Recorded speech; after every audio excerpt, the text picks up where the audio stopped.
आज हम जानेंगे जापान की ओकीकू डॉल की कहानी। ये बात है 1918 की। कहानी की शुरुआत होती है एक भाई बहन के प्यारे से रिश्ते से। जापान में एक 17 साल का लड़का था, एकिची सुजुकी। वो अपनी छोटी बहन किकुको को एक गिफ्ट देना चाहता था। उनका परिवार काफी गरीब था, पर किकुको को अपने चौथे जन्मदिन पर सिर्फ एक ही चीज चाहिए थी, एक गुड़िया।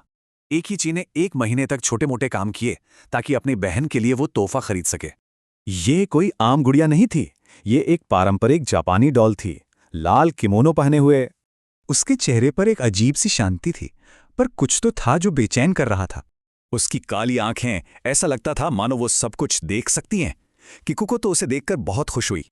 किकुको ने उसका नाम रखा ओकीकू।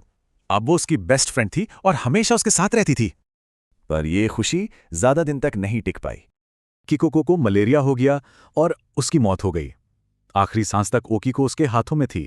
परिवार ने गुड़िया को किकुको की याद में एक शेल्फ पर रख दिया, और यहीं से शुरू हुआ असली खौफ। एक दिन एकिची की नजर शेल्फ पर पड़ी। उसने जो देखा उस पर यकीन करना नामुमकिन था।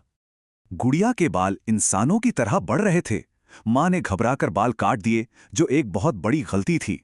इसके बाद परिवार को डरावने सपने आने लगे, जिसमें गुड़िया उन्हें नुकसान पहुंचाने की कोशिश कर रही थी। अब सपनों और हकीकत का फर्क मिटने लगा था। पूरा परिवार दहशत में जी रहा था। घर में अजीबोगरीब हरकतें बढ़ने लगीं। एकिची ने तो कसम खाकर कहा कि उसने डॉल को पलक झपकाते देखा है। अब पानी सर से ऊपर जा चुका था। परिवार ने फैसला किया कि इस गुड़िया से छुटकारा पाना ही होगा। पर उसी रात घर जोर जोर से हिलने लगा। ऐसा लग रहा था जैसे किकुको दर्द से चिल्ला रही हो। जब पिता ने दरवाजा खोला तो सामने ओकीकू डॉल खड़ी थी। वो वापस आ गई थी। उसके बाल अचानक बढ़ने लगे और पिता के गले में लिपटकर उनका दम घोटने लगे। पूरे 20 साल तक परिवार इस खौफ को झेलता रहा। गुड़िया के श्राप से कोई बच नहीं पाया। हार कर उन्होंने गुड़िया को होक्काइडो के एक मंदिर में दे दिया, जहां वो आज भी मौजूद है। लगभग 100 साल बाद भी कहते हैं कि यह श्राप खत्म नहीं हुआ, बल्कि और भी भयानक हो गया है।